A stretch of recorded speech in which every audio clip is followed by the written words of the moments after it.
É triste admitir, mas a guerra sempre serviu como um terreno fértil para o surgimento de novas tecnologias. Primeiro vem as armas, e só depois é que a gente pensa em como adaptar essas tecnologias militares para usos pacíficos. Talvez a chamada bomba de Hafnil esteja destinada a seguir esse mesmo caminho. Olá, pessoal! No momento, a humanidade está apenas dando os primeiros passos na jornada para desenvolver uma bomba de Hafnil. Mas a verdade é que já tropeçamos logo nos primeiros metros dessa caminhada. Ainda assim, se não houvesse ao menos uma possibilidade real de criar uma arma poderosa com um potencial tão destrutivo quanto de uma bomba nuclear baseada em isômero nuclear de Hafnil, nem essas tentativas iniciais, por mais tímidas que sejam, teriam saído do papel. Pessoal, bem-vindos ao nosso canal Pipa. Prazer, eu sou o Deluca. Inscreva-se no canal para não perder nossos novos vídeos, sempre no momento certo. E vamos juntos alimentar essa curiosidade que move o mundo. Bora começar o nosso vídeo de hoje?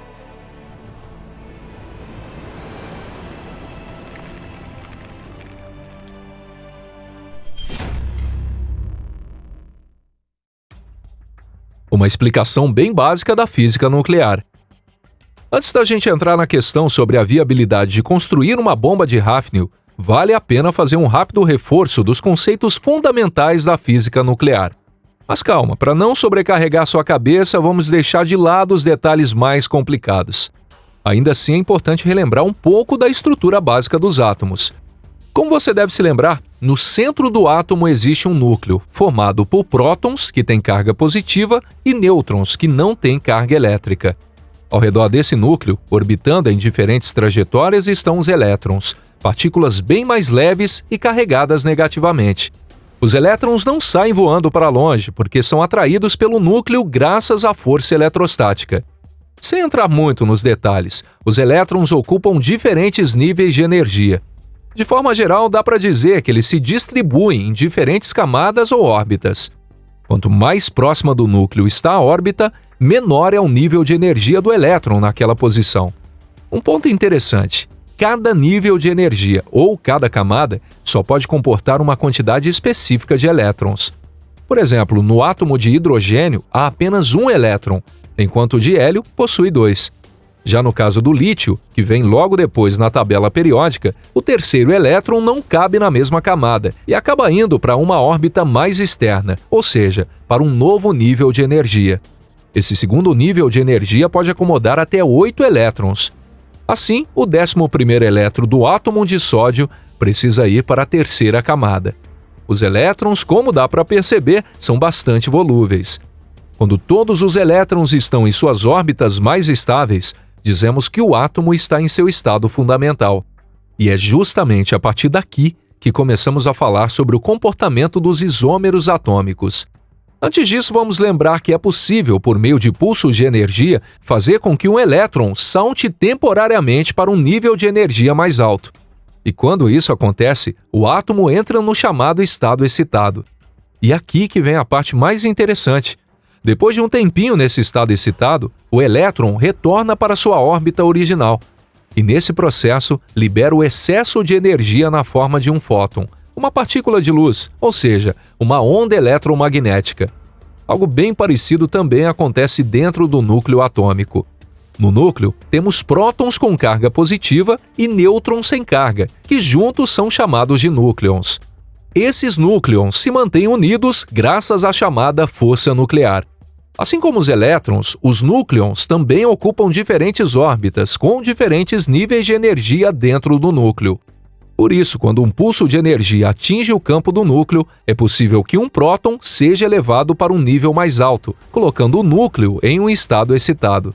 Depois de um tempo, o próton retorna ao seu nível anterior, liberando o excesso de energia na forma de um fóton, exatamente como acontece com os elétrons.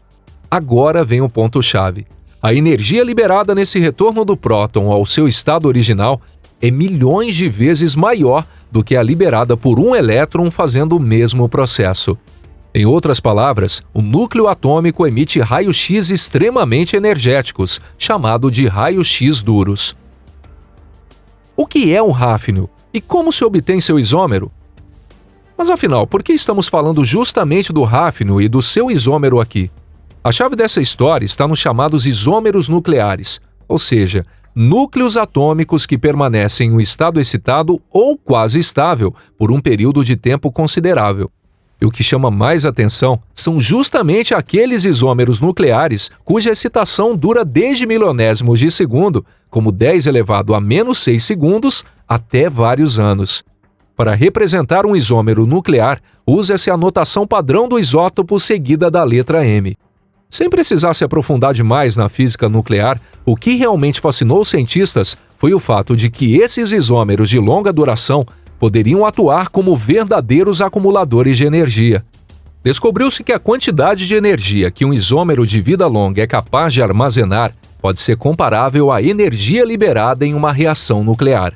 E entre todos os elementos estudados, o hafnio é justamente aquele com maior capacidade de armazenar esse tipo de energia.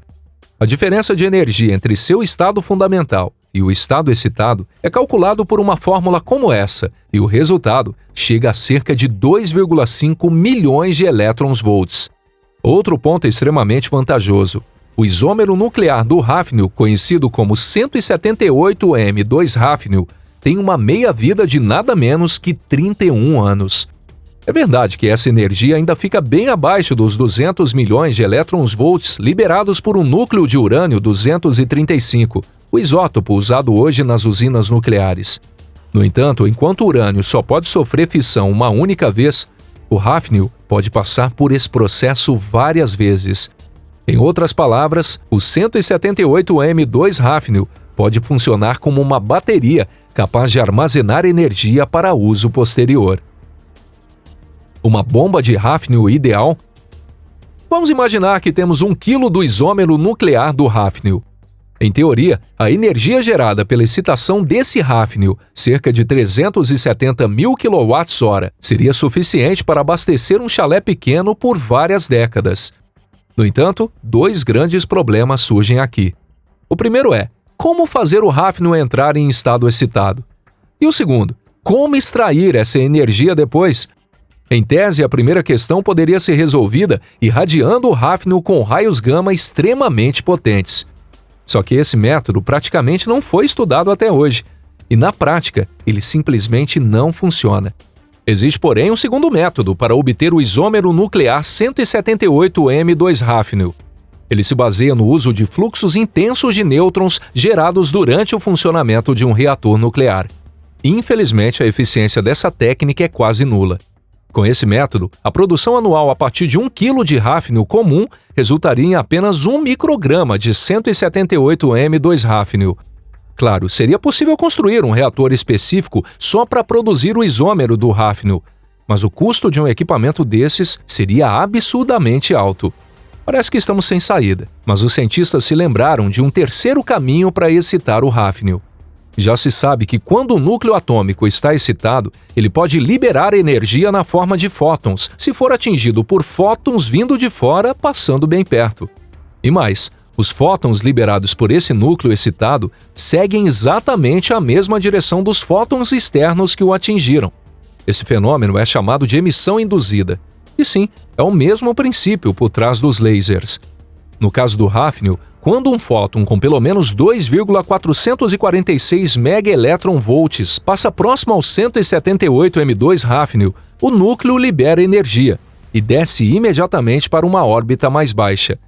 E essa energia liberada, por sua vez, faz com que outro átomo também transite do estado excitado para o estado fundamental.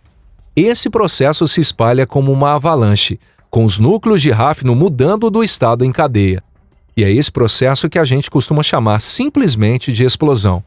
Se fizermos uma conta rápida, veremos que o poder destrutivo do hafnio puro é cerca de 1/60 do poder de um mesmo peso de plutônio usado em armas. Em outras palavras, ou a bomba de hafnio é menos potente que uma bomba nuclear comum, ou então ela precisa ser bem mais pesada. Tá decepcionado? Calma aí, não desiste ainda não.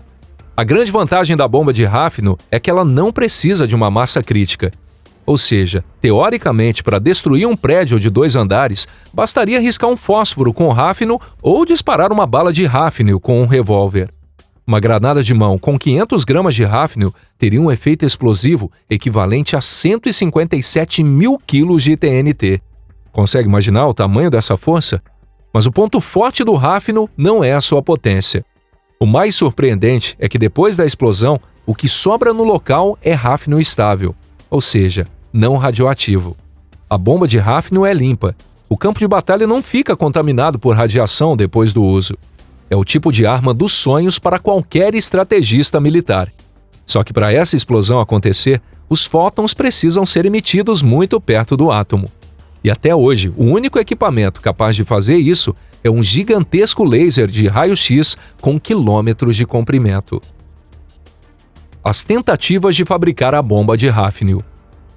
Apesar de existirem argumentos que parecem inquestionáveis para provar que fabricar uma bomba de hafnio é impossível, muita gente simplesmente não resistiu à tentadora ideia de que essa bomba poderia sim ser extremamente eficaz.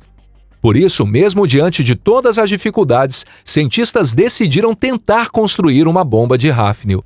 Essa ousada tentativa teve início com uma pesquisa liderada por Cal Collins, na Universidade do Texas, em Dallas. O experimento consistia em bombardear uma pequena amostra do isômero nuclear 178M2 hafnio com raios-x gerados por um equipamento construído por ele mesmo. Collins irradiou o isômero durante várias semanas e, mais tarde, anunciou ter detectado uma fraca emissão de radiação difunda em raio-x, supostamente proveniente do próprio hafnio. Segundo ele, isso indicava que parte dos núcleos excitados do hafnio havia retornado ao estado fundamental.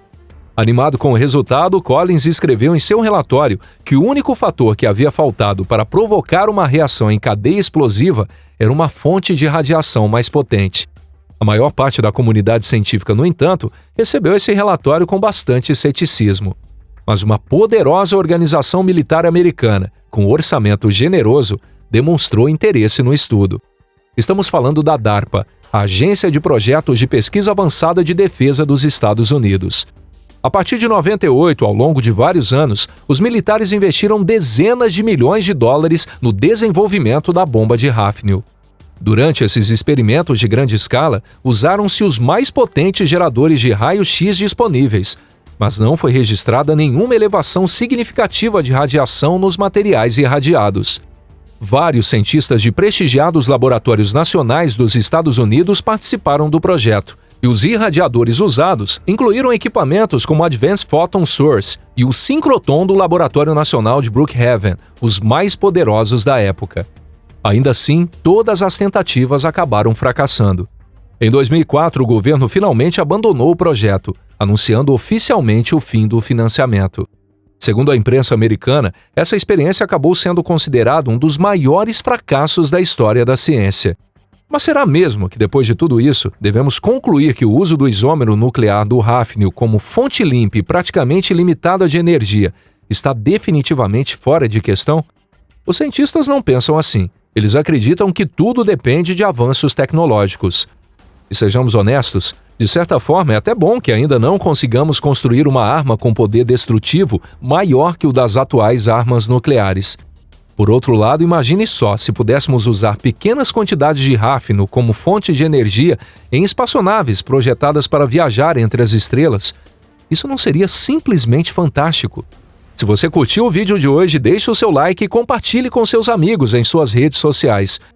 Muito obrigado por assistir até o final. A gente se vê na próxima aqui no canal Pipa. Um forte abraço e até lá. Tchau, tchau.